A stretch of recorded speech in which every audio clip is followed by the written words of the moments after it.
अच्छे से की। तो बहुत हृदय से धन्यवाद। अभी हम लोग मंगलाचरण करते हैं। ओम अज्ञान तिमिरांधस्य ज्ञानांजन शलाकया चक्षु उन्मीलितं येन तस्मै श्री गुरुवे नमः। श्री चैतन्य मनोभीष्टं स्थापितं येन भूतले स्वयं रूप कदा मह्यं ददाति स्वपदान्तिकम्।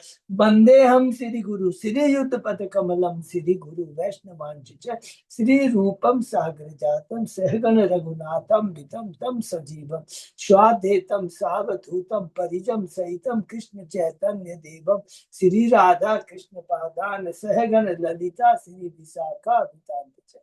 नमो ओम विष्णुपादाय कृष्ण पृष्ठाय भूतले श्रीमते भक्ति वेदांत स्वामिनि इति नामनि। नमस्ते सारस्वती देवे गौरवाणी प्रचारिणे निर्विशेषा शून्यवादी पाश्चात्य देश तारिणी। वाञ्छाकल्पतरुभ्यश्च कृपा सिन्धुभ्यः च पतितानां पावनेभ्यो वैष्णवेभ्यो नमो नमः। नमो महावदान्याय कृष्ण प्रेम प्रदायते कृष्णाय कृष्ण चैतन्य नाम्ने गौरव नमः। हे कृष्ण करुणा सिंधु दीन बंधु जगतपति गोपेश गोपिका कांत राधा कांत नमस्ते। तप्त कांचन गौरांगी राधे वृंदावनेश्वरी विषभानुसुते देवी परमामी हरिप्रिय नीलांचल निवासाय नित्याय परमात्मने बलपत सुभद्रयाम जगन्नाथाय ते नमः। जय श्री कृष्ण चैतन्य प्रभु नित्यानंद श्री अद्वैत गदाधर श्रीवासादि गौर भक्त बिंद मुखम करोति वाचालम पंगोलंगे यत् कृपा तमहं वंदे श्री गुरु मदीन तारिणम परमानंद माधवम श्री चैतन्य ईश्वरम। हरे कृष्ण कृष्ण कृष्ण हरे हरे हरे राम राम राम।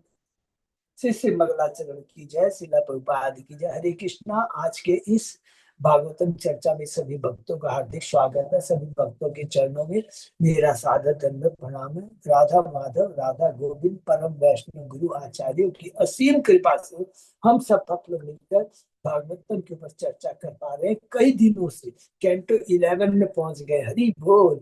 कैंटो 11 के तीसरे अध्याय में चर्चा हो रही है। नेमी महाराज और न योगेंद्र के बीच के चर्चा हो रही है। उसके पहले अभी तक आज तक हमने जो चर्चा की है कि 11th कैंटो में, उसको बहुत संक्षेप में दोहराते हैं। सबसे इंपॉर्टेंट चीज क्या है? भगवान अब प्रकट होने वाले हैं। देखिए कितना सुनकर ही कि ऐसा लगता है कि भगवान अब प्रकट हो जाएंगे, जबकि 5000 साल पहले की ये बात है। लेकिन क्योंकि भगवान की सारी लीलाएं सजीव है, वो कभी पुरातन पुरातन नहीं होती, पुरानी नहीं। तो ऐसा लग रहा है कि अभी कृष्ण भगवान जाने वाले हैं हम लोग। तो कृष्ण भगवान अब प्रकट होने वाले हैं। लेकिन भगवान क्या परम त्यागी है। तो एक इस पॉइंट को ना नोट करके रखें। भगवान 125 वर्ष तक यहाँ शासन की कोई आसक्ति नहीं है। मेरे ऋषि वंशी है, इतने संग उनके संग में रहा। मेरी 16,108 रानी है, मेरे इतने पुत्र, एकदम आसक्ति नहीं। सुहृदम सर्वभूतानाम, मैं सबके लिए एक समान, सब मेरी आत्मा है, सबके मैं कल्याण की सोचता हूँ। भगवान ने कहा मेरा कार्य यहाँ खत्म हो गया है, अब मुझे जाना चाहिए। और तुरंत लोग कहते हैं जाने के पहले मुझे कार्य करने हैं। ये ऋषि वंशी है और ये जो अलग अलग मेरे नित्य धाम से आए हैं, देवताओं के यहाँ से आए हैं, इनको अपने स्थान पर मुझे पहले स्थापित करने दो, उसके बाद में प्रकट होगा। ये भावना करके भगवान बताते हैं कि किस प्रकार, संक्षेप में बताया मोशन लीला के माध्यम से, किस प्रकार उनको अप्रकट करेंगे। या विनाश कहेंगे तो विनाश वर्ड अच्छा नहीं लगता है, अप्रकट करेंगे। और इसका पूरा डिटेल में वर्णन शायद 6वें अध्याय के अंदर में आएगा, वो डिटेल में पढ़ेंगे। तो ये पढ़ा। तो दूसरे अध्याय में फिर पढ़ा हमने कि नारद मुनि और वसुदेव जी के बारे में, कि जब नारद जी आए थे द्वारका में, किस लिए आए थे? वसुदेव जी उनको बुलाए थे कुछ अनुष्ठान करने के लिए। वो जब पूरा हो जाता है फिर स्वयं बिना बोले नारद जी वसुदेव जी के पास में आते। वसुदेव जी बहुत प्रसन्न हो जाते हैं और किस प्रकार सत्य गुरु का, अपने परम वैष्णव का आदर करना चाहिए, वो वसुदेव जी ने जो दिखाया ये कर करके। और फिर प्रश्न किया कि मेरा कल्याण किसमें है? उत्तर में नारद जी कहते हैं प्रश्न बहुत उच्चा है, भगवान से संबंधित है।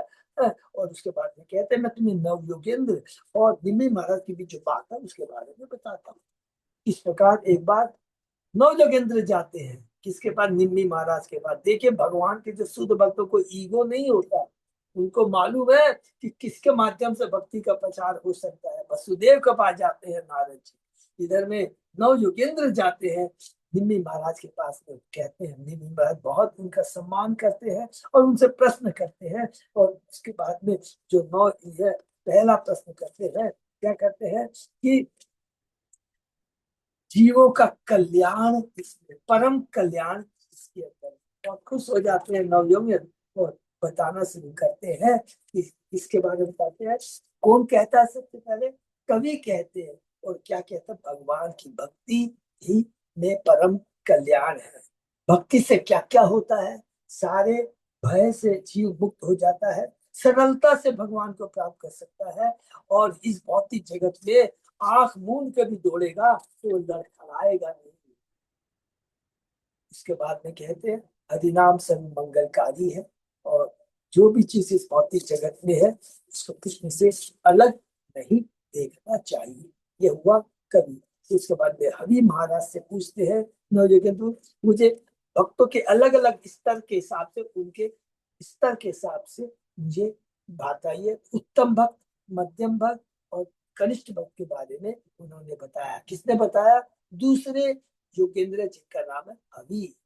फिर तीसरे नम्मी महाराज प्रश्न पूछते हैं कि मुझे भगवान की माया के बारे में बताइए। उसका उत्तर देते हैं अंतरिक्ष।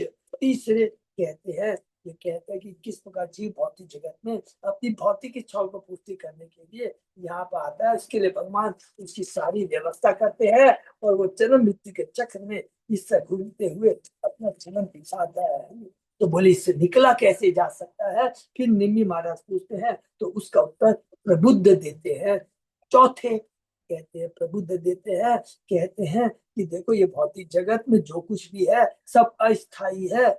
और अस्थाई चीज से जीव कैसे सुख प्राप्त कर सकता है, इसके लिए जानकारी चाहिए, ज्ञान चाहिए। तो किसे क्या करना चाहिए, तो उसको प्रामाणिक गुरु के पास में जाना चाहिए। निष्ठावान शिष्य को अपने मन को प्रत्येक वस्तु से विलग रखना चाहिए। अपने गुरु तथा अन्य साधु भक्तों की संगति का अनुसरण करेंगे। और इससे क्या होगा कि इसको माया से और अलग अलग बहुत डिटेल में बताया। हम लोगों ने पढ़ा मनुष्य को प्रत्येक दशा में किसी भी भौतिक स्थिति से तुष्ट रहना सीखना चाहिए, जिससे मृत्यु की तैयारी हो सके। भौतिक जगत में कुछ भी मिल जाए, भौतिक उसी से तुष्ट रहना चाहिए। अपनी भौतिक दशा को सुधारने का प्रयत्न नहीं करना चाहिए। अगर हम भौतिक दशा को सुधार भी लेते हैं और कुछ मिल भी जाता है, वो भी दंड होता है। ज्यादा धन, ज्यादा यश, वो भी दंड होता है। क्योंकि हम सकाम कर्म करके उस चीज को प्राप्त करते हैं और सकाम कर्म का फल भोगना पड़ता है, इसी भौतिक जगत में भोगना पड़ता है। और यदि नहीं मिलता है, आ भी गया तो क्या रहता है, इसको कैसे रखा जाए, चला नहीं जाए, ये भय बना रहता है। तो दुख ही दुख है। इसलिए क्या करना चाहिए, जीव को परम कल्याण के लिए कार्य करना चाहिए। सदगुरु के माध्यम से उसी का। फिर नेक्स्ट प्रश्न करते हैं निम्मी महाराज, कहते हैं अब भगवान के बारे में बताइए, उस परम ब्रह्म भगवान के बारे में बताइए। इसका उत्तर कौन देते हैं, पिपलायन कहते हैं, जो अभी भी हम पढ़ रहे हैं इसके बारे में। पिपलायन कहते हैं भगवान इस ब्रह्मांड के सृजन तथा संहार करता है। वे हर जीव के शरीर में परमात्मा रूप में प्रवेश करके उसके प्राण वायु, उनकी मानसिक इंद्रियों को जागृत करते हैं। और भगवान जो परमात्मा है, तीनों अवस्था में जीव का है वो कार्य करता है। जीव को समझ में नहीं आता, जैसे हम डीप सुसुप्ति अवस्था में चाहते हैं, सोते हैं हमको पता लगता है कि हम कहाँ हैं, एक परमात्मा कार्य करता है। जागृत अवस्था में हम कहते हैं कि जागृत अवस्था में, भौतिक जागृत अवस्था में तो रहते हैं लेकिन आध्यात्मिक दृष्टि से सोए हुए हैं। हम कहते हैं मैं जगा हुआ हूं, मुझे पूरा ज्ञान है, सब कुछ का नॉलेज है। अरे वास्तविक ज्ञान क्या है कि तू इस असत्य संसार में रह रहा है, जन्म मृत्यु जब आदि के चक्र में घूमता रहता है। ये तो भौतिक जागृत अवस्था है, लेकिन आध्यात्मिक दृष्टि से तू सोया हुआ है। हम स्वप्न देखते, जागृत स्वप्न देखते, आज मैं ये हो गया, मैं ये हो गया। तो सब कुछ ही माया है। जब मूर्ख बद्ध जीव अपने क्षुद्र मस्तिष्क से सर्वोच्च सत्य के विषय में प्रकाशित करने का प्रयास करता है तो वह अपनी मूर्खता को ही प्रकाशित करे। दूसरी चीज हमने कहा, हम अपने हम अपने प्रयास से सोचते मैं आई एम वेरी इंटेलिजेंट, मेरे पास सारी व्यवस्था है, मेरे पास सारी बुक्स है, मैंने सब कुछ पढ़ लिया है। अपने प्रयास से अगर हम भगवान को जानने का प्रयास करते हैं तो कहते हैं इससे मूर्खता है। भगवान को ज्ञान के माध्यम से प्रयास नहीं किया जाता, भक्ति के माध्यम से। और जब भगवान की भक्ति करते हैं तो भगवान की अहेतु की कृपा मिलती है। बिना भगवान की कृपा के हम भगवान को नहीं जान सकते।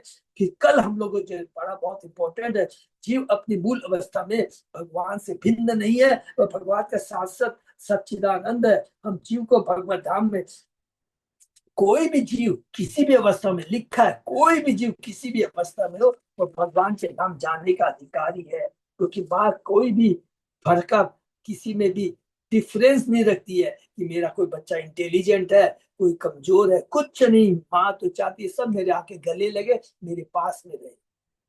जब जीव यह समझ लेता है कि हर विद्यमान के पीछे परम नियंता श्री कृष्ण का हाथ है, तब वो वास्तव में रियल में ज्ञानी होता है और शांति को प्राप्त कर सकता है। शोक और भय तब उत्पन्न होते हैं जब मनुष्य मूर्खतावश यह सोचता है कि वह कंट्रोलर है, इंजॉयर है और प्रोप्राइटर है। जब हमारी कलुषित चेतना शुद्ध हो जाती है तो हम परम ब्रह्म का अनुभव अपने इन सारी आध्यात्मिक इंद्रियों के माध्यम से कर सकते हैं। क्योंकि कैसे कर सकते हैं भगवान का, जब इंद्रिय कलुषित है नहीं कर सकते। कलुषित भावना में क्या, I am the proprietor, I am the control, I am the. भक्ति करते करते, भक्तों का संग करते करते जैसे जैसे चेतना शुद्ध हो जाती है तो सारी इंद्रिया भगवान की सेवा में लग जाती है। हम शांति को प्रदान करते हैं, शांति मिलती है और भगवान से प्राप्त कर सकते हैं। और कल हमने जो पढ़ा, फिर पुनः आत्मा शाश्वत है, भगवान का अंश है, उसकी ओरिजिनल चेतना शुद्ध वसुदेव में है। अस्थायी से या माया द्वारा जब आवृत हो जाती है तो हम लोग क्या अपने कर्तव्य को भूल जाते हैं, अपने अस्तित्व को भूल जाते हैं। किंतु अपने को भगवान का नित्य दास के वास्तविक ज्ञान के आधार पर हम अपने को उनकी दिव्य सेवा में लगा कर करके अपनी कलुषित चेतना को शुद्ध कर कर करके ब्रह्म, इस बद आत्मा या इस माया से या तीन गुणों से मुक्त हो सकते हैं। तो कल भगवान के बारे में बताते बताते जीव के बारे में भी बताया और संबंध ज्ञान के भी बारे में बताया, विधि के बारे में बताया और प्रयोजन के बारे में भी बताया। प्रयोजन क्या है, कृष्ण प्रेम प्राप्त करना। विधि क्या है, गुरु के संग में रह कर करके साधना भक्ति करते करते करते करते रागुना भक्ति स्टेज में, जो कि स्पॉन्टेनियस है, स्वतः स्फूर्त है, पहुंच सकते। यहाँ तक हमने पढ़ा और आगे देखते हैं पिपलायन क्या कहते हैं। ठीक है, हम शुरू करें।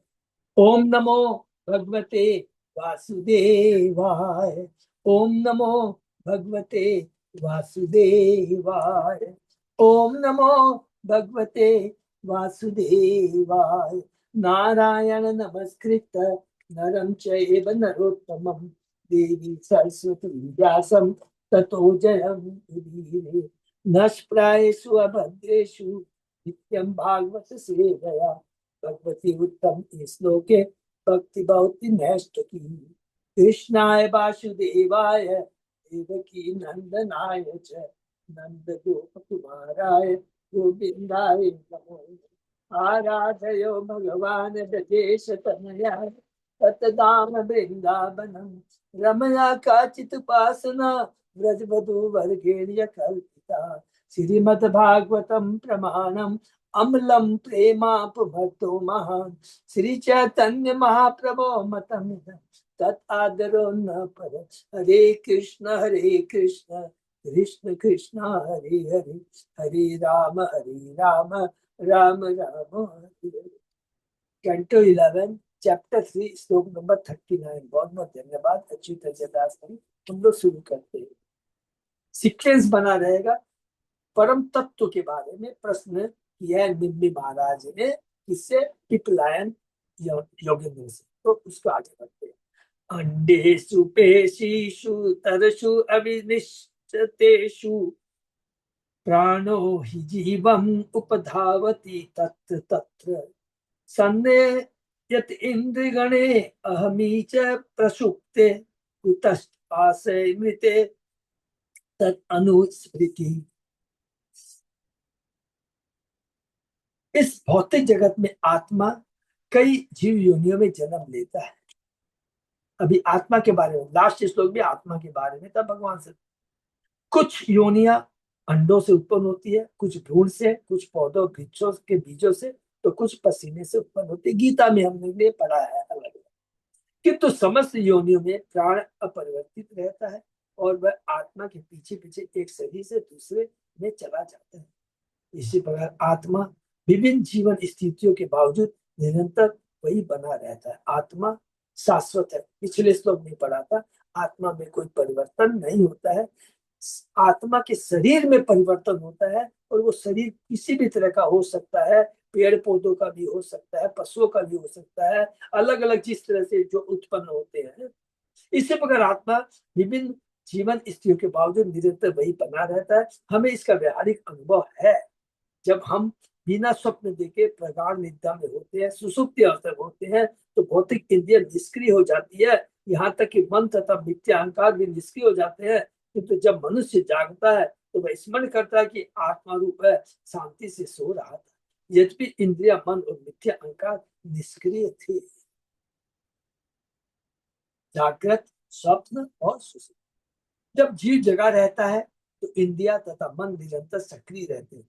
इसी तरह जब मन सोता है तो मिथ्यांकार में उसके जागृत अनुभव का स्मरण करता है, और इस तरह सोते समय स्वप्नों का, स्वप्न खंडों का अनुभव होता है कि मैं प्रधानमंत्री हूँ, मिनिस्टर हूँ, ये हूँ, ये हूँ। मिथ्या अहंकार पूरा जो जबरदस्त काम करता है। किंतु प्रसुप्ति अर्थात गहरी निद्रावस्था में मन तथा इंद्रिया दोनों ही निष्क्रिय हो जाते हैं, और मिथ्या अहंकार पहले के अनुभव या इच्छाओं को स्मरण नहीं कर पाता। सूक्ष्म मन तथा मिथ्या अहंकार लिंग शरीर अथवा सूक्ष्म शरीर कहलाते हैं। मन, बुद्धि, अहंकार यह लिंग शरीर क्षणिक उपाधियों के रूप में, जैसे कि मैं धनी हूँ, मैं बली हूँ, मैं काला हूँ, मैं गोरा हूँ, मैं अमरीकी हूँ, मैं चीनी हूँ के रूप में अनुभव किया जाता है। मनुष्य के भ्रामक विचारों का कुल योग अहंकार कहलाता है। सब मिलाकर ये मिथ्या अहंकार कहलाता है, और इस भ्रामक जीवन विचार के ही कारण जीव एक योनि से दूसरी में ध्यानांतर करता रहता है। दिल कितना बढ़िया बात लिखा, केवल यही चिंतन करते रहता है कि मैं ये हूँ, मैं ये हूँ। पूरा जिंदगी हम इसी में निकाल देते हैं, और मृत्यु के अंत काल ये मामे स्मरण मुक्ता का, और यही चेतना बनी रहती है। तो उसी हिसाब से हम दूसरे शरीर की तैयारी करते हैं। जैसा कि भगवत में स्पष्ट कहा गया है, किंतु आत्मा अपने सच्चिदानंद रूप को नहीं बदलता। आत्मा सच्चिदानंद है। क्यों सच्चिदानंद है? कोई भी प्रश्न करे तुरंत कहेंगे ममे वान से जीव लोके, क्योंकि भगवान ने कहा है कि जीव मेरा शाश्वत अंश है। मैं शाश्वत हूँ, मैं सच्चिदानंद हूँ, तो मेरा पुत्र भी सच्चिदानंद है, मेरी अंश भी सच्चिदानंद है। भले आत्मा क्षण भर के लिए इस स्थिति को भूल जाए। इस तरह की स्थिति का उदाहरण दिया जा सकता है। यदि कोई रात में यह स्वप्न देखी वह जंगल में घूम रहा है, तो इस स्वप्न से मनुष्य की यह वास्तविक स्थिति नहीं बदलती कि वह अपने कमरे में बिस्तर पर लेटा है। वास्तविक स्थिति तो क्या है? जंगल में नहीं घूम रहा। वास्तविक स्थिति क्या? वो कमरे में लेटा हुआ है। इस तरह इस श्लोक में कहा गया, कुतश्च आशयम के, सूक्ष्म शरीर के परिवर्तन के बावजूद आत्मा परिवर्तित नहीं होता। सिद्धार्थ स्वामी ने इस बात का निम्न उदाहरण देकर स्पष्ट किया है। एतावंतम कालम सुखम अहम अस्वाप्सम न किंचित अवेदिशम। मनुष्य प्राय सोचता है कि मैं तो शांति से सो रहा था, यद्यपि न तो मैं स्वप्न देख रहा था, नहीं मुझे किसी बात का पता। यह तर्क द्वारा समझा जा सकता है कि मनुष्य को जिस बात का अनुभव नहीं हुआ रहता उसको अनुसार नहीं रह सकता। इसलिए चूंकि मनुष्य को शांति को सुनते रहना स्मरण है, यद्यपि उसे मानसिक इंद्रिय अनुभव नहीं था, ऐसी स्मृति को आत्मा अस्पष्ट अनुभव मानना चाहिए। श्रीमद्वाचार्य ने बताया कि इस ब्रह्मांड के उच्चतर लोगों की मानव जैसी श्रेष्ठ जातियों वाले देवतागण सामान्य मनुष्य के भांति गहरी नींद के स्थूल अज्ञान में नहीं पड़ते। श्रेष्ठ बुद्धि वाले होने से देवतागण नींद के समय अज्ञान में लीन नहीं होते। भगवत गीता में भगवान किस कहते हैं, मत स्मृति ज्ञानम पौनम च। नींद अपोहम या विस्मृति है, जो भी है मेरे से ही आती है। कभी कभी स्वप्न देखते समय स्मृति अर्थात वास्तविक स्थिति की याद रहती है। यद्यपि नींद में मनुष्य के परिवार वाले या मित्रगण परिवर्तित मोहमय अवस्था में दिखते हैं, किंतु स्मृति विस्मृति की ऐसी सारी अवस्थाएं हृदय के भीतर परमात्मा की उपस्थिति के कारण होती है। बिना के परमात्मा के ऐसा स्मृति विस्मृति नहीं होती। परमात्मा की कृपा से मनुष्य को यह स्मरण करके कि वह बिना किसी मानसिक या इंद्रिय अनुभव के ही किस शांति पर विश्राम कर रहा था, आत्मा की प्रारंभिक झांकी मिल जाती है। इस श्लोक में आए अविनिश्चितेषु शब्द का अर्थ प्रामाणिक टीकाओं के अनुसार श्वेत जेसु अर्थात पसीने से उत्पन्न है। जो शीलभद्राचार्य ने संकेत किया है कि भूस वेदेन ही प्रायो जायन्ते, पृथ्वी की ओस को पृथ्वी का पसीना मानना चाहिए और विविध योनियां ओस से उत्पन्न है। मुंडक उपनिषद में प्राण के संबंध में आत्मा की स्थिति बताई गई है। मुंडक उपनिषद ईशो अनुरात्मा चेतसा वेदितत्यो यस्मिन् प्राणः पंचदा संविवेश प्राणिश्चितं सर्वोत्तम प्रजानम यस्मिन् विशुद्धे विभवत्येष आत्मा। आत्मा परमाणु के आकार का होता है और गीता में भी ये सब चीज लिखा हुआ है कि आत्मा के बारे में, कि उसका क्या साइज होता है, कहाँ रहता है। आत्मा हृदय में रहता है। बाल के एक अग्रभाग के 1000, टॉप के 1000 भाग होता है। बाल के टॉप का जो 1000 10,000 सॉरी आत्मा परमाणु का होता है। पूर्ण बुद्धि के द्वारा ही अनुभव गम्य। जब परमाणु तुल्य आत्मा 5 प्रकार के वायु प्राण अपान ज्ञान समान तथा उदान में तैरता रहता है। आत्मा हृदय के भीतर स्थित है और यह शरीरधारी जीवों के पूरे शरीर में अपना प्रभाव फैलाता है। जब आत्मा को 5 प्रकार की भौतिक वायु कल्म से शुद्ध कर दिया जाता है, जिससे आध्यात्मिक प्रभाव प्रकट होता है। इस प्रकार असंख्य योनि में आत्मा प्राण के भीतर स्थित रहता है। तो यह आत्मा जो है निष्ठ यही अब जनाभ चरणो चरणे शनया उरु भक्तया चेतो बलानि मिदमेद गुण कर्म जान तस्मिन् विशुद्ध उपलब्धते आत्म तत्वं साक्षात यथामल दिशो सदृति प्रकाश। जब मनुष्य अपने हृदय में भगवान के सर्व कर्मों को जीवन के एकमात्र लक्ष्य के रूप में स्थिर करके भगवान की भक्ति में गंभीरता पूर्वक संलग्न होता है, तो अपने हृदय के भीतर स्थित उन असंख्य अशुद्ध इच्छाओं को विनष्ट कर सकता है। हरि बोल। जो प्रकृति के 3 गुणों के अंदर उसके पूर्व कर्म के फल के कारण संचित होती है। ये बहुत इंपॉर्टेंट, सबको मालूम तो है, फिर भी है, चिंता कुछ नहीं करना है। हृदय के अंदर जो अशुद्ध इच्छाएं हैं, इसका कारण क्या है? ये प्रकृति के 3 को अंदर पूर्व कर्म के फल के चलते ये हमारे के अंदर में है। तो जिस तरह के हम अभी कर्म करेंगे उसी तरह की हमारी आदतें बनेगी और जैसी आदत बनेगी उसी के अनुसार हमारा स्वभाव बन जाएगा और उस स्वभाव के हम कार्य करेंगे और उसी हमारी चेतना रहेगी। मृत्यु के समय में उसी चेतना के अनुसार दूसरा शरीर मिलेगा। बहुत सिंपल है।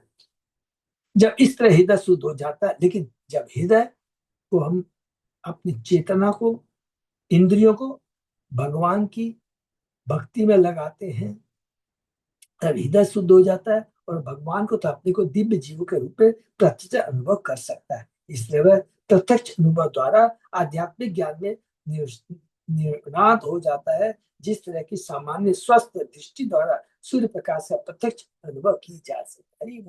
जब आंखें दृष्टि सही रहती है तो प्रकाश सूर्य के प्रकाश को दे सकते हैं। इस प्रकार हमारी यदि आध्यात्मिक दृष्टि सही होती है तो हम भगवान को दे सकते हैं, भगवान को समझ सकते हैं।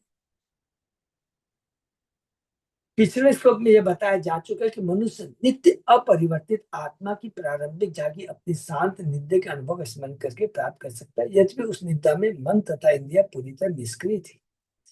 यह प्रश्न किया जा सकता है, यदि गहरी नींद में माने सुषुप्ति अवस्था में आत्मा का अनुभव हो जाता है तो जागने पर मनुष्य को मोह में जगत में लौट आता है। क्योंकि 3 गुण हैं, 3 गुण झटका देते हैं। क्यों मोह में जगत में लौट आता है? इसका उत्तर यह होगा कि हृदय के भीतर भौतिक इच्छा स्थित होने से बद्धजीव भौतिक इंद्रिय के अज्ञान का आदि। हरि बोल। एक कैदी कारागार के भीतर से बाहर के प्रकाश की झांकी पा सकता है, तो भी वह कारागार में बंदी बना रहता है। उसी प्रकार यद्यपि बद्धजीव को आत्मा की झांकी मिल जाती है, किंतु वह भौतिक इच्छाओं के बंधन में जकड़ा रहता है। हम लोग को भी तो मालूम है ना, हम शरीर नहीं, हम आत्मा है, हम भगवान के अंश, सब ज्ञान है, फिर भी हम लोग क्या है? हम लोग जकड़े हुए 3 गुणों में। तो तो ये इतना आसान नहीं है, लेकिन इम्पॉसिबल भी नहीं है। इसीलिए तुम प्रयत्न कर रहे हैं। और भगवान जो बात कहते हैं कोई हवा में नहीं कहते, भगवान अपने जीव को, अपने प्राण को, अपनी आत्मा को कभी भी गलत बात नहीं कहते। इसलिए भगवान कहते कोई चिंता की बात नहीं है।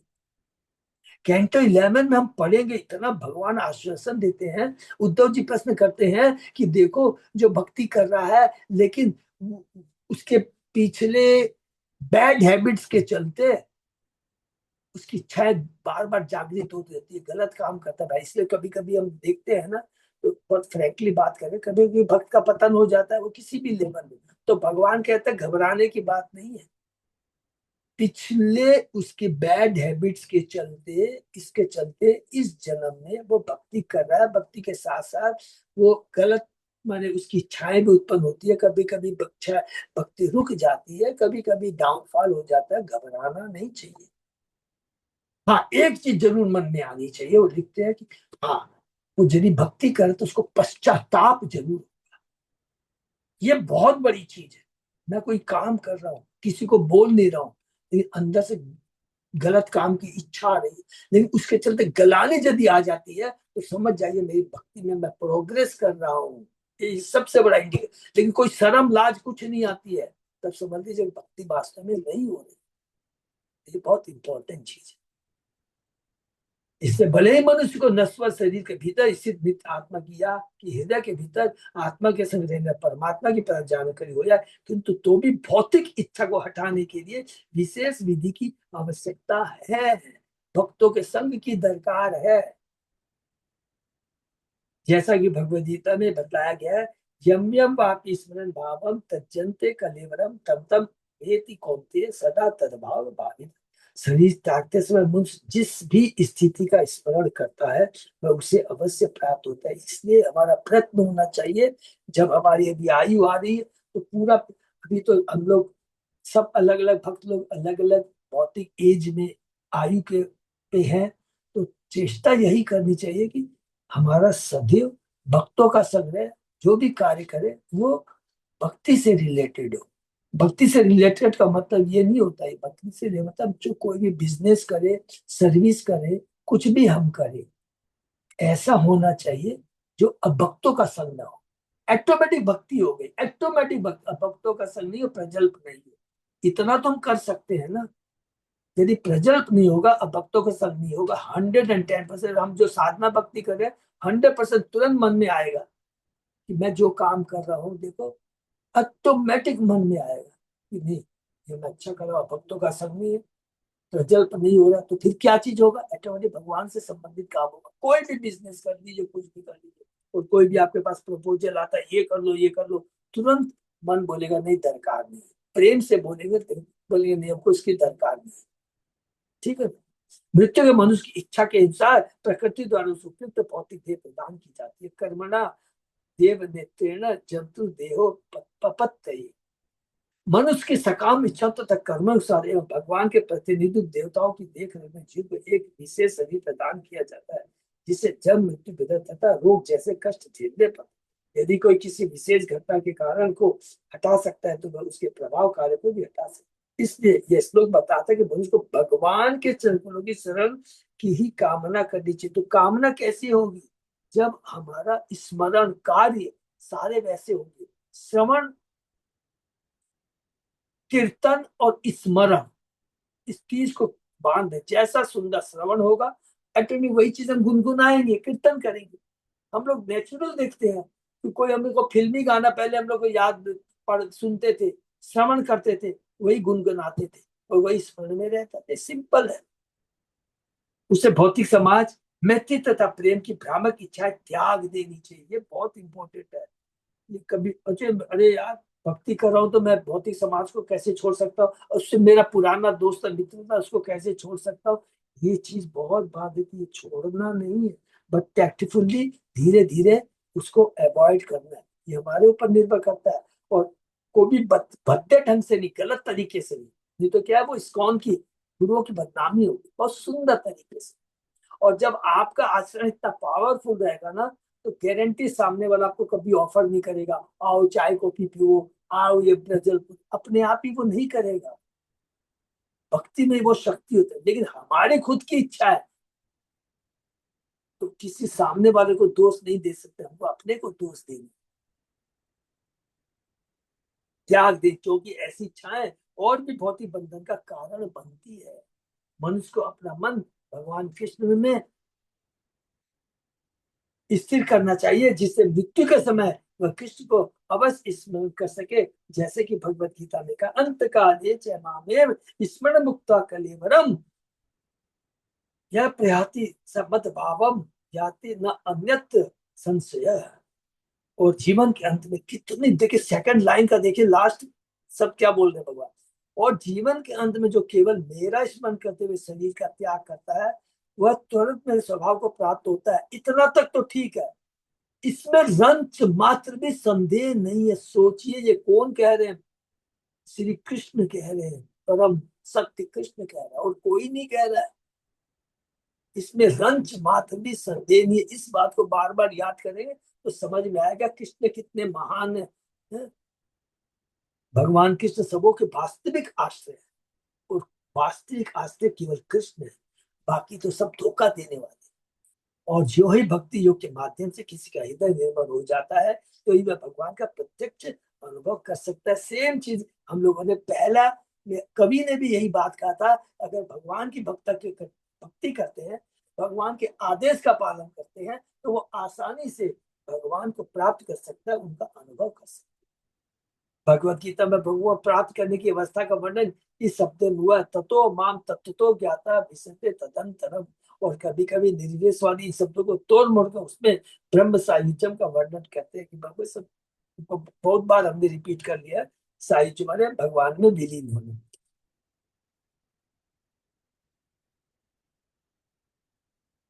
इस श्लोक में स्पष्ट उल्लेख हुआ कि मनुष्य को अपना मन तथा अपनी भक्ति अब जनाब अर्थात भगवान के चरण कमलों पर स्थित करना चाहिए। यदि जीव भगवान के तुल्य होता तो वह अपनी शुद्धि के लिए केवल स्वयं को शुद्ध, किंतु तब भी एक विरोधाभास खड़ा होता, भगवान को शुद्ध होने की आवश्यकता नहीं है, क्योंकि भगवद गीता में उन्हें परम शुद्धम पवित्रम परमम कहा गया है। अतः मनुष्य को चाहिए कि वैदिक साहित्य के कथनों को तोड़ मोड़ कर निर्विशा अर्थ निकालने का प्रयत्न नहीं करे। जो भगवान कहते हैं, और जब भगवान कहते हैं ना, तो भगवान ऐसे नहीं कहते। किसी ने कहा भगवान तो बहुत प्राउडी है, अरे भगवान प्राउडी नहीं है। माँ जब तक अपने बच्चे को अपने बारे में नहीं बताए कि मैं तेरी माँ हूँ, रियल मीशर हूँ, तब तक बच्चा कैसे सही काम पे आएगा, सही लाइन पे आएगा। माँ है, कोई व्यापारी नहीं है, कोई प्रोडक्ट को बेचने के लिए नहीं आया है। वो तो माँ है, निस्वार्थ भाव से भगवान कह रहे हैं, और फिर भगवान करके दिखाते हैं। कैसे करके दिखाते हैं? और कुछ नहीं है, खाली एक एग्जाम्पल दे दीजिए। भगवान ने अपने चुटकने अंगुली के तो बाएं हाथ की चिड़िया पर में गोवर्धन पर्वत को उठाया, तो कर सकता है क्या? भगवान ने अपने को 16,108 रानियों के रूप में प्रकट किया। ब्रह्म विवन लीला में भगवान ने असंख्य करोड़ों ग्वाल बालों गायों के रूप में, गोपियों के बारे में, विद्या गोपियों के बारे में, बछड़ों के रूप में अपने को एक्सपांड किया। कोई कर सकता है क्या? तो ये सारी चीजें हैं, ये विश्वास दिलाते हैं कि यस, कृष्ण ही भगवान। कोई देवताओं ने क्लेम किया है क्या कि मैं भगवान हूं? कोई भी बता दीजिए देवता ने, क्योंकि वो भगवान के भक्त होते हैं। असुर लोग ही क्लेम करते हैं कि मैं भगवान हूं। हिरण्यकशिपु कहता है मैं भगवान हूं, रावण कहता है मैं भगवान हूं, लेकिन कोई देवता, इंद्र, ब्रह्मा, किसी का भी आप नाम, वो भ्रमित जरूर होते हैं। भगवान ने कहा भागवतम के पहले श्लोक जन्माद्य से ये तो अनुभया क्लियर लिखा है भगवान ने कि मेरी माया ऐसी कि बड़े बड़े देवता मुनि तक भ्रमित होते हैं, लेकिन किसी ने ये क्लेम नहीं किया कि मैं भगवान हूं, क्योंकि वो भक्त है। और माया अच्छे अच्छे को भ्रमित कर देती है, दोनों में अंतर है। फिर विश्वनाथ चक्रवर्ती ठाकुर ने कहा कि इस श्लोक में इंगित भक्ति की पूर्ण अवस्था को ध्रुव महाराज जैसे महान भक्तों के कार्यों में देखा जा सकता है। हरि बोल। ध्रुव महाराज भगवान के पास भौतिक स्तर पर राधिक समझौते की इच्छा से गए थे, अपनी माँ के पास गए थे, किंतु जब वे भगवत नाम का कीर्तन करके शुद्ध हो गए, ओम नमो भगवद्वासे, तो उन्हें और अधिक इंद्र तृप्ति की आवश्यकता नहीं रही। सेम चीज हमारे में होगा। अगर हमारी साधना भक्ति सही चलती रहेगी ना, धीरे धीरे धीरे शांति लगेगी। शांति किस तरह लगेगी?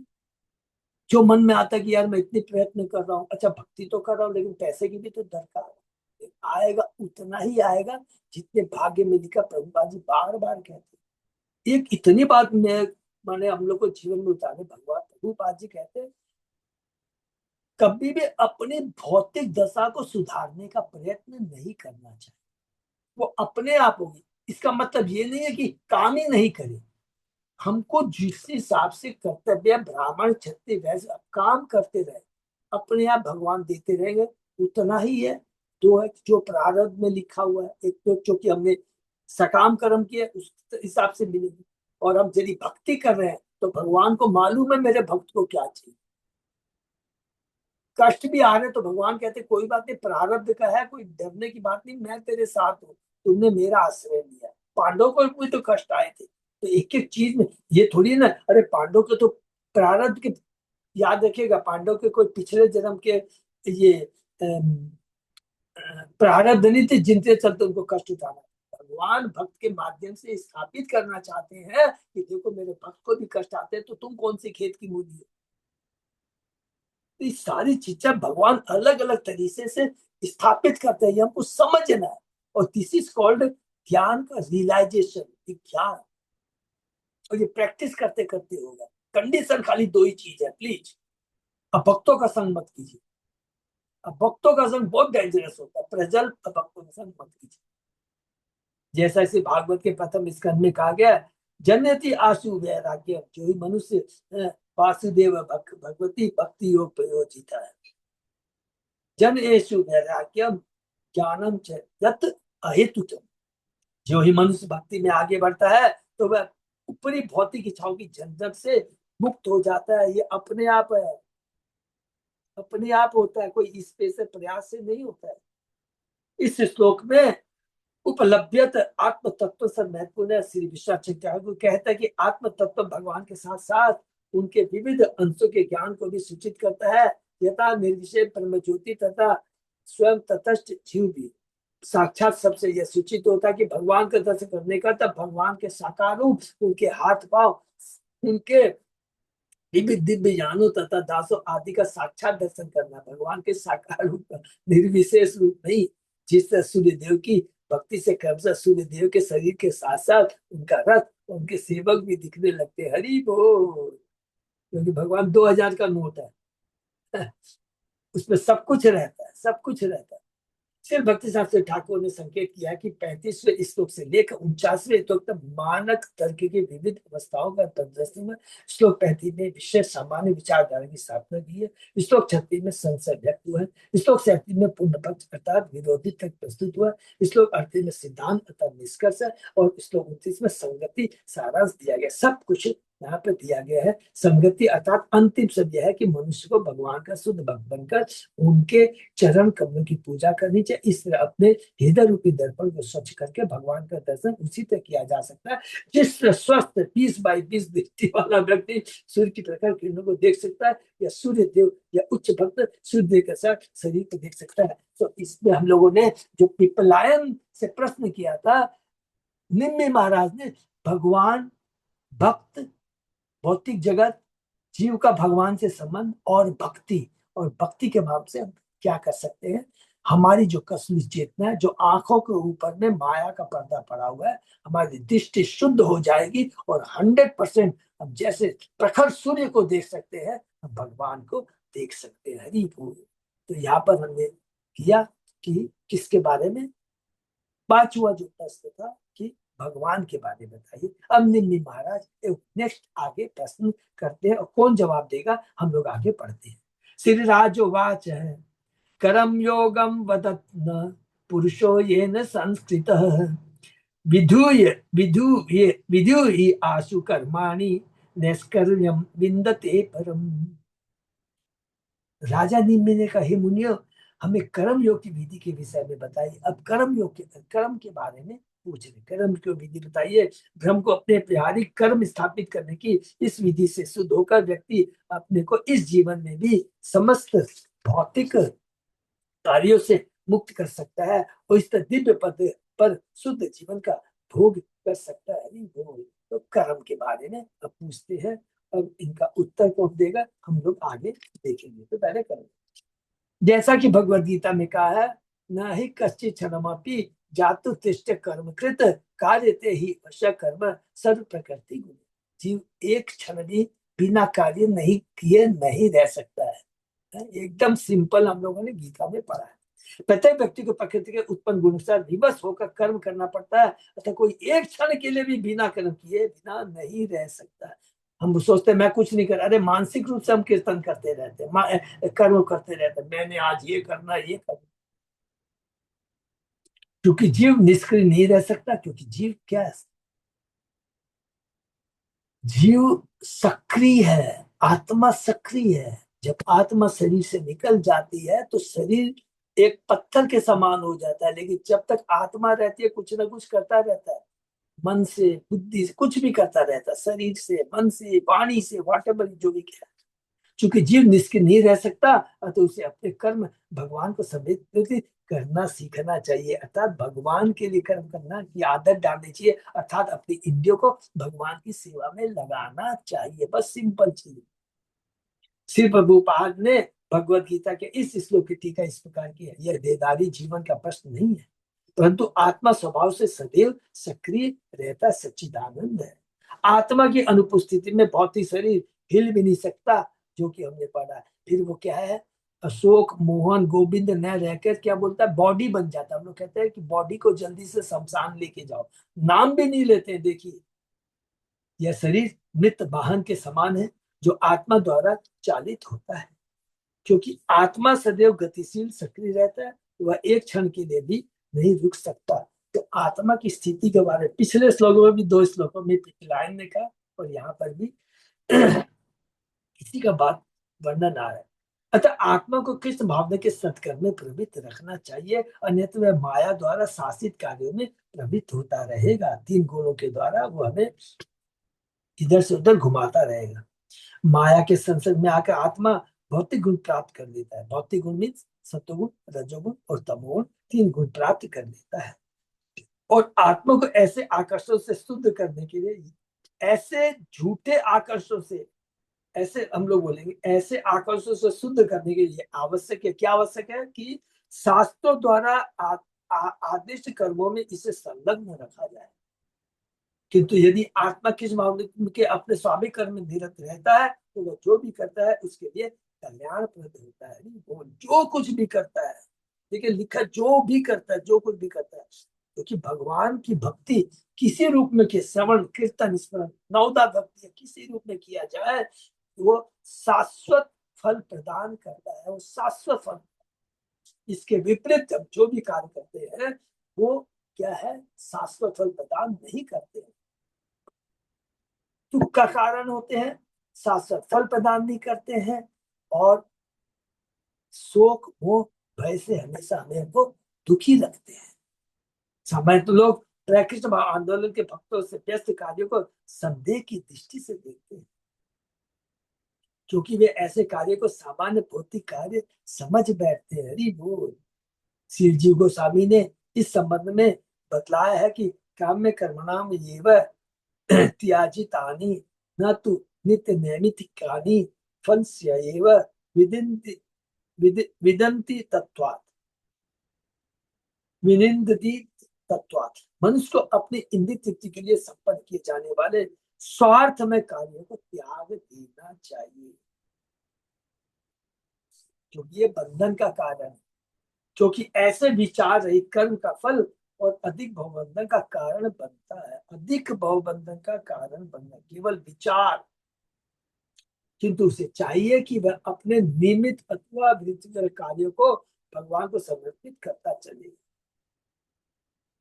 इस तरह ये कर्म दिव्य भक्ति बन जाते। तस्मात् गुरु प्रपत्ति जिज्ञासु से उत्तम शब्दों के द्वारा इस अध्याय में स्पष्ट बताया गया है कि भगवान को अपने कर्मों का अर्पण एक कला है, वो जिसे प्रामाणिक गुरु के चरण कमलों में बैठकर सीखना चाहिए। अन्यथा सनक में आकर अपने भौतिकता वाले कर्म को दिव्य भक्ति घोषित कर बैठने से कोई वास्तविक परिणाम नहीं मिलेगा।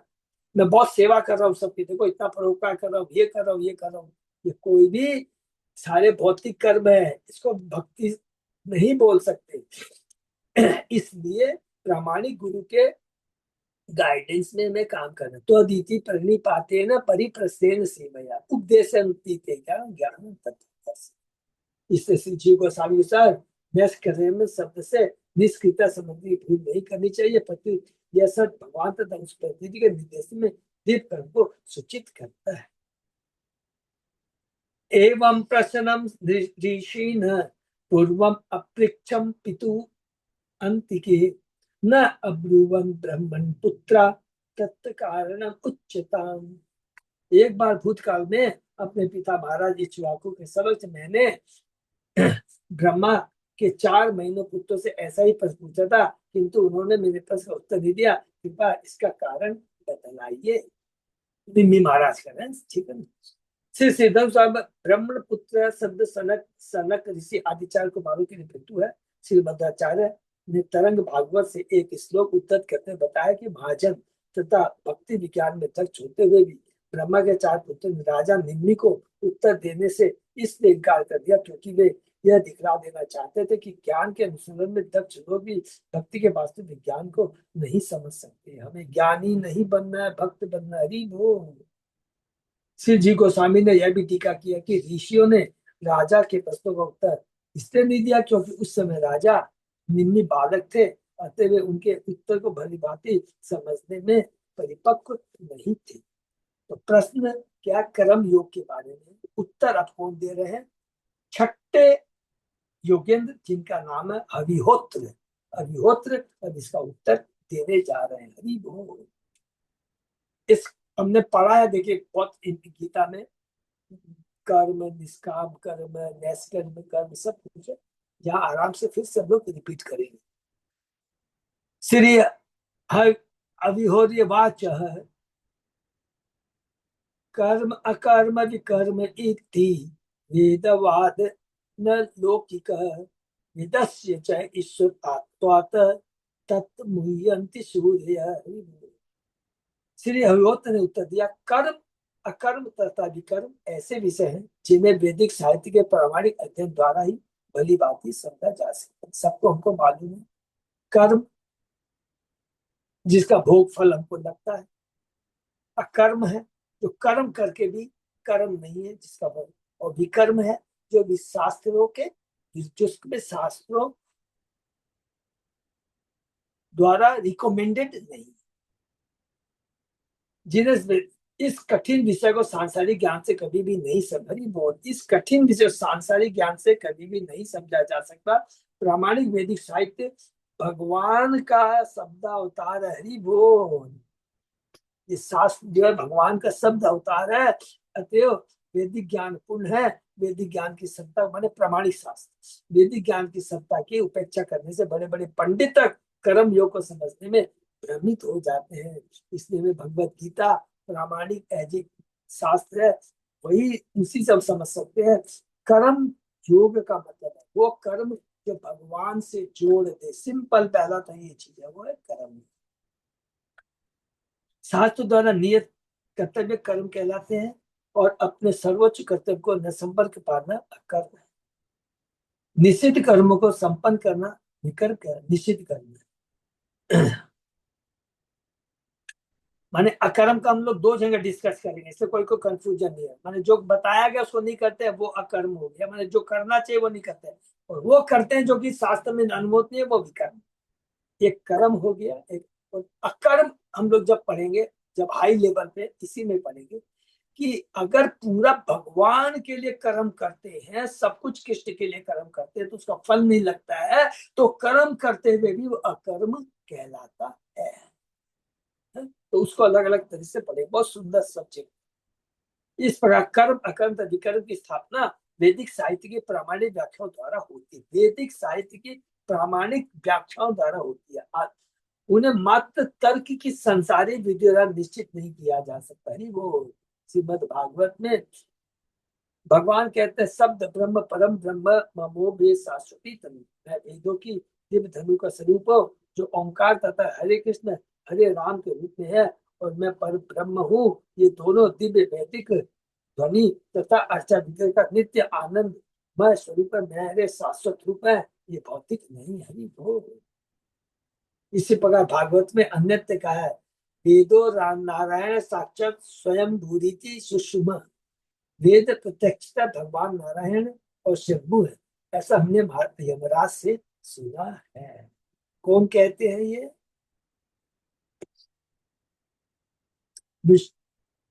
यमदूत बोलेंगे कि हमने जब यमदूत अजामिल को बांध देते हैं ना, पकड़ते हैं, तब विष्णुदूत है। तो ये वही वाला कैंटो 6 में है, हम लोग ने पढ़ा है। फिर जब भी मौका मिला फिर से रिपीट करेंगे। पुरुष सूक्त में ऋग्वेद मंडल 10 को कहा गया है, तस्मात् यज्ञात सर्वभूत ऋचय शामानि जगग्रीरे छंदांसि जगग्रीरे तस्मात्। उस यज्ञ में सभी की आहुतियां, आवाज, स्तुति तथा प्रशंसा गीत उत्पन्न हुए। वेदों के सारे मंत्र भगवान से उत्पन्न हुए। भगवान से सारे अवतार पूर्णतः, भगवान के सारे अवतार पूर्णतः। 15 अध्याय का 15वां श्लोक हम लोगों ने पढ़ा। सर्वस्य चाम हृदय सन्निधम मत स्मृति ज्ञानम वेदस्य सर्वमेव वेदांत की देह चाम। भगवान से सारे अवतार पूर्णतः दिव्य, भगवान के सारे अवतार पूर्णतः दिव्य है और बद्ध जीवन के 4 दोषों भूल, मोह, ठगी तथा अपूर्ण इंद्रियों से मुक्त है। भगवान में 4 दोष नहीं पाए जाते जो हम लोगों ने पढ़ा है। इस तरह वैदिक ज्ञान भगवान का श्वास होने से उन्हीं की तरह अच्युत तथा दिव्य। श्री भक्ति शास्त्री ठाकुर ने इंगित किया है कि भगवान की माया से नियंत्रित इस भौतिक जगत में किसी सद्गुरु को उनके लक्ष्य को बताकर त्याग दिया था, किंतु वैकुंठ में कोई भी वस्तु नष्ट नहीं होती। इसका शब्द ब्रह्म नित्य है। सामान्य बातचीत में शब्दों का अर्थ वक्ता के मनोभाव को समझकर निश्चित किया है, किंतु वैदिक ज्ञान के अपौरुष से अथवा दिव्य होने, अपौरुष माने दिव्य होने से, भौतिक नहीं है, अपौरुष से दिव्य है होने से उसे शिष्य परम से प्राप्त आदर्श विद्वान से ही सुनकर समझा जा सकता है और उसमें कोई परिवर्तन नहीं होता है। जो भी वेदों में जो कहा गया है वो वैदिक दिव्य शास्त्र। ये हम लोग जो बोलते हैं, अरे साइंटिस्ट ही बोलता है, ये बताता है इस चीज से ये हुआ, तो दूसरा साइंटिस्ट आता है बोलता है नहीं ये गलत है, ये चेंज है, वो ऑब्सोलीट हो जाता है। हमारे इनकम टैक्स में अभी ये सेक्शन है, ये चीज है, ठीक है, थोड़े दिन बाद में वो हट गया, डिलीट हो गया, चेंज होते रहते। लेकिन भगवान के शब्द जो है, शास्त्रों के जो शब्द है वह अपौरुष है, उसमें कभी परिवर्तन नहीं आता है। इस विधि के सदस्य भगवान ने भगवत गीता में एवं परंपरा प्राप्त करी वो, किंतु वेदी क्या है उसे अथवा दिव्य होने से उससे शीर्ष परंपरा से प्राप्त आदर्श विधान से ही सुनकर समझा जा सकता है, जैसा कि भगवान ने कहा है, गीता में हमने पढ़ा है। इस वैदिक ज्ञान के चरम अर्थ को निश्चित कर पाने बड़े बड़े विद्वान जो अहंकार में इस परंपरा की उपेक्षा करते मोहग्रस्त हो जाते हैं। ब्रह्मा के चारे पूत ने राजा नेमि के प्रति उत्तर देने से इसलिए इनकार कर दिया क्योंकि उस समय राजा नीरे बालक थे, अतः परंपरा प्राप्त समृद्धि की शरण में आ पाने में असमर्थ थे। श्री मध्वाचार्य ने इस संबंध में इंगित किया है, ईश्वरात्मत्वात् ईश्वर विषयत्वात्। चूंकि सारे वेद असीम भगवान का वर्णन करते हैं, अतः समझने की सांसारिक विधियों से वैदिक ज्ञान तक नहीं, तो सांसारिक विधियों से वैदिक ज्ञान तक नहीं पहुंचा जा सकता है। इसको केवल भगवान के शुद्ध भक्तों के माध्यम से ही हमें समझना चाहिए। अच्युत अजय दास प्रभु, यहीं पर रोक देने से अच्छा रहेगा प्रभु, है जी क्योंकि विराम। कर्म के बारे में बता रहा है, तो ये तो हम लोग विराम देते हैं। बहुत बहुत धन्यवाद सब भक्तों को। तो आज हम लोगों ने जो किया है कि लास्ट में पिपलाइन योगेंद्र ने बताते हैं कि जो भी हम कर्म करें, जो भी है वो कृष्ण के लिए होना चाहिए। इंद्रिय, फिर जीव के बारे में भी इसमें रिपीट किया, आत्मा के बारे में भी क्या, परमात्मा के बारे में बताया। और उन्होंने कहा है कि हमें जो भी कार्य करना है वो सिर्फ कृष्ण के लिए करना चाहिए और तभी हम दिव्य स्तर पर पहुंच सकते हैं।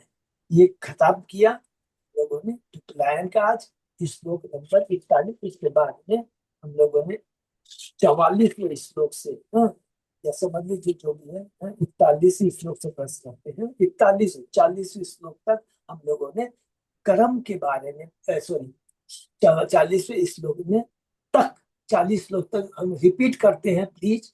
सबसे पहले कवि ने कहा कि जीवों का परम कल्याण किसमें है?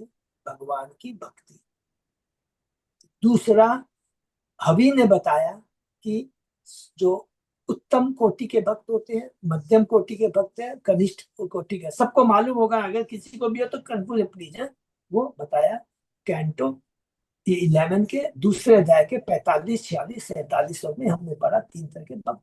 तीसरा, उसके बाद में हम लोगों ने, ये हवि ने बताया, और उसके बाद में अंतरिक्ष ने से प्रश्न किया गया माया के बारे में बताया। माया भगवान की छाया है, विकृत आध्यात्मिक जगत का विकृत रूप है।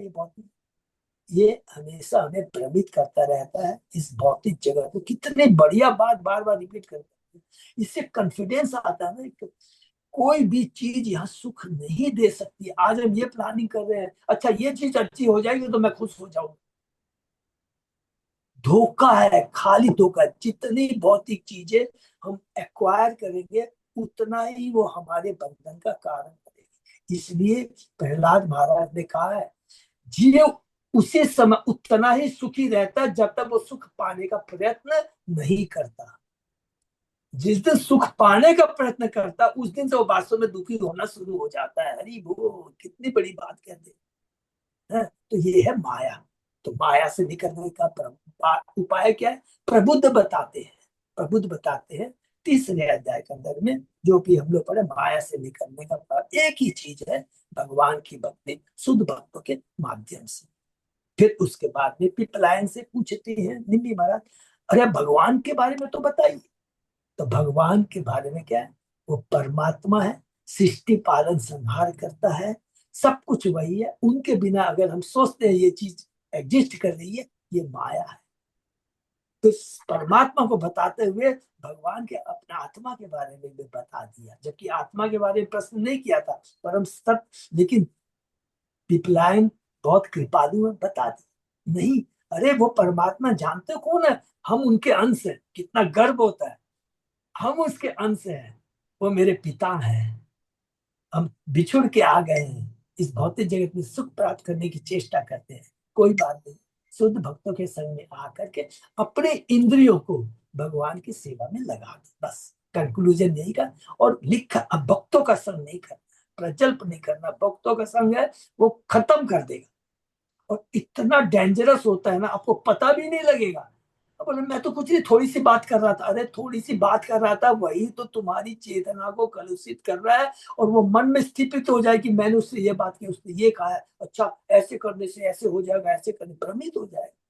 लेकिन माँ से बात करना चाहिए, भगवान से, भगवान के शब्दों से बात। तो ये समाप्त हुआ। ये अब हम लोग शुरू करें कर्म के बारे में, तो अभी वो बताएंगे, उसको आगे हम लोग कल चर्चा करेंगे। किसी का कोई प्रश्न? पूरा सीक्वेंस को बना के चलते चलेंगे तो बहुत अच्छा लगेगा। हरे कृष्णा प्रभु जी, दंडवत प्रणाम। बोलिए नंदिनी। प्रभु जी, मेरा क्वेश्चन था कि है ना, जैसे हम लोग तो सब माया में फंसे हुए हैं, फिर भी हम लोग का मतलब मृत्यु हो जाएगी, फिर जन्म होगा, तो क्यों भौतिक जगत में क्यों जन्म लेते हैं? भगवान को, जब भगवान को हम लोग को क्या कहते हैं, आध्यात्मिक में जाना ही है, तो फिर आध्यात्मिक में क्यों नहीं रखते हैं? भगवान क्यों भौतिक में भेज देते हैं? फिर से वही पूजा करो, फिर से वही पाठ करो, फिर से भगवान का नाम जाप करो, फिर कोई गलती हो ही जाती है भौतिक में, फिर माया जकड़ लेती है। ये तो चक्र चलता रहता है, लेकिन ऐसा क्यों होता है? हरी बोल। अगर और माता जी, उसमें चिंता करने की दरकार नहीं है। पहला चीज है कि मैं आपको एक बहुत अच्छी बात बताया, सब लोग बस सुन रहे हैं। कभी ये आज से ये सोचना ही बंद कर दीजिए। पहला चीज तो ये सोचना ही बंद कर दीजिए कि हमको भगवान ने इस भौतिक जगत में क्यों रखा है। ये सोचना ही बंद कर दीजिए। जी सोचना क्या है कि मैं कितना भाग्यशाली हूँ या हूँ कि मैं हाँ, भगवान की भक्ति कर पा रहा हूँ। क्योंकि मैं भगवान की भक्ति करता रहूंगा। चिंता ये नहीं करनी है अगला जन्म भी मिल जाए, तीसरा भी मिल जाए, चौथा भी जन्म मिल जाए, लेकिन गारंटी है भगवान के धाम पक्का जाएंगे, क्योंकि हमने सही रास्ता पकड़ लिया है। यही झूठा आश्वासन नहीं है, यही कटु सत्यता है। क्योंकि हमने पिछले जन्म में क्या कर्म प्रारब्ध किए हैं, इसके बारे में सोचेंगे तो सोचते सोचते हम लोग कंफ्यूज हो जाएंगे। समझे कि नहीं? इसको सोचना नहीं है। इसके लिए नंदिनी माता जी हम अलग से चर्चा करेंगे, हम क्यों आए, कैसे क्या हुआ। ये एक बार प्रभुपाद जी से किसी ने पूछा, प्रभुपाद जी ने पूछा कि हम इस भौतिक जगत में क्यों आए। तो प्रभुपाद जी ने उसको उत्तर दिया कि जो आदमी गड्ढा में गिर जाता है, अगर वो पूछे ऊपर वाले से, जो निकालने वाला, कि मेरे को गड्ढे में किसने गिराया पहले मेरे को बताए, तो वो मूर्ख है ना। पहले वो ये बोलेगा मुझे गड्ढे से निकालो भाई, फिर बाद में बात सही बात है। करेंगे। तो हमारी वही हालत है कि हमको हाँ इस गड्ढे से निकलना है, ये सोचना नहीं है कैसे गिरे, किसने गिरा है। ठीक है ना? तो ये जी चीज ध्यान। हाँ, तो यही क्या है कि हमको कैसे निकलना है वो देखना है। इसके लिए सोचना। इस जन्म में तो निकाल लेंगे, फिर अगला जन्म हो जाएगा, फिर भौतिक में आएंगे, फिर वही क्वेश्चन रहेगा कि हाँ, नहीं फिर हम लोग भगवान का नहीं, जान सकते। ऐसा हाँ नहीं है, आप चिंता मत कीजिए। हाँ जैसे तो बताता हूँ आपको। हाँ अ, आप जो भक्ति कर रहे हैं ना, हाँ वो भक्ति के भी नष्ट नहीं होगी। कैसे एग्जाम्पल अभी सपोज कीजिए, हाँ आपका ये मान के चलिए मेरा 10वां 15 एग्जाम्पल देके समझिए। हाँ अभी मेरी भक्ति कंप्लीट नहीं हुई, ठीक है।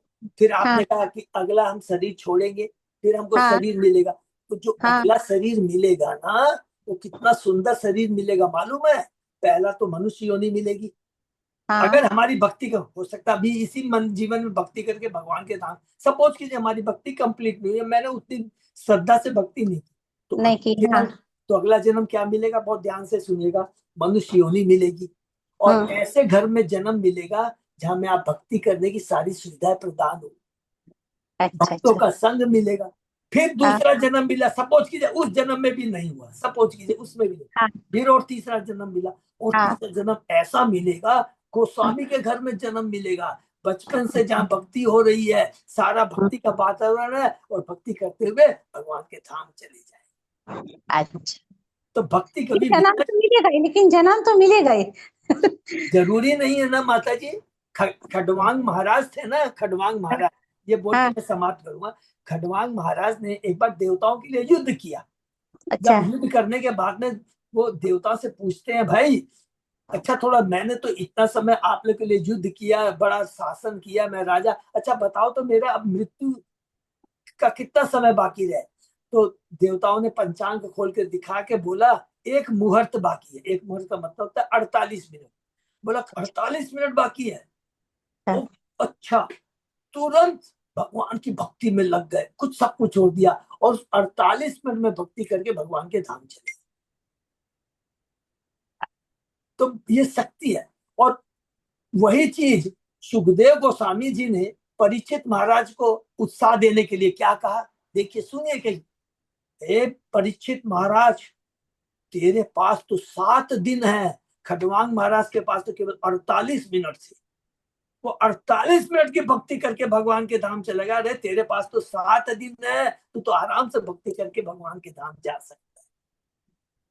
लेकिन जो भक्ति नहीं करता है, वो पेड़ों की तरह हजार हजार वर्ष तक जीते रहते हैं, नंगे खड़े रहते हैं। तो क्या फायदा प्रभुपाद जी, क्या फायदा? ऐसा जीवन से क्या फायदा? और पर वृक्षों की 1000 साल की उम्र होती है, ऐसे ऐसी उम्र से क्या फायदा जिसमें भक्ति नहीं कर पा रहे हैं? तो ऐसा जीने से क्या फायदा है? भगवान लंबी आयु दे। अरे लंबी आयु दे हम लोग भौतिक दृष्टि से बोलते हैं, बोलना चाहिए आशीर्वाद क्या मिलना चाहिए? गुरु आचार्य क्या आशीर्वाद देते हैं? सदैव भक्तों का संग मिले, भक्ति करते रहो, यही आशीर्वाद चाहिए। लंबी आयु पा करके भक्ति न करके क्या फायदा है? क्या फायदा। फिर आपने जो कहा, भोगेंगे, फिर उसके बाद में कर्म बनेंगे, अभी उसी का डिस्कशन, और फिर दूसरा जन्म में आएंगे, फिर उस कर्म को भोगने के लिए फिर शरीर प्राप्त करना पड़ेगा। गलतियां तो होती रहेगी, मनुष्य शरीर है, गलतियां हो गई, गड़बड़ हो गई, हो सकता फिर पशु योनि में मिलना पड़े, फिर पशु योनि से मनुष्य योनि आने में करोड़ों अरबों वर्ष जन्म लग जाएंगे, और आज वर्ष लाख नहीं, जन्म लग जाएंगे। तो मनुष्य योनि जन्म। बहुत डेंजरस है। इसलिए पूरा इसी जीवन में जितनी भक्ति कर पाए, भक्तों का संग कर पाए, वो प्रयत्न करना चाहिए। ठीक है? हरे कृष्ण। हरे कृष्णा। थैंक यू प्रभु जी, बहुत अच्छे ओके, से, धन्यवाद प्रभु जी, अच्छे थैंक यू से माता, हरे कृष्णा, बहुत बहुत धन्यवाद सबको। ठीक है, thank you so much. Achyut Jaydas Prabhu. हाँ प्रभु जी। प्रभु और कुछ भी है अनाउंसमेंट? नहीं प्रभु जी, बस करते हैं आप। ठीक है प्रभु, थैंक यू सो मच। यहीं पर विराम। हरे कृष्ण। सही भक्तों का बहुत बहुत धन्यवाद। आपका सेशन ही विराम देते हैं, फिर कल सुबह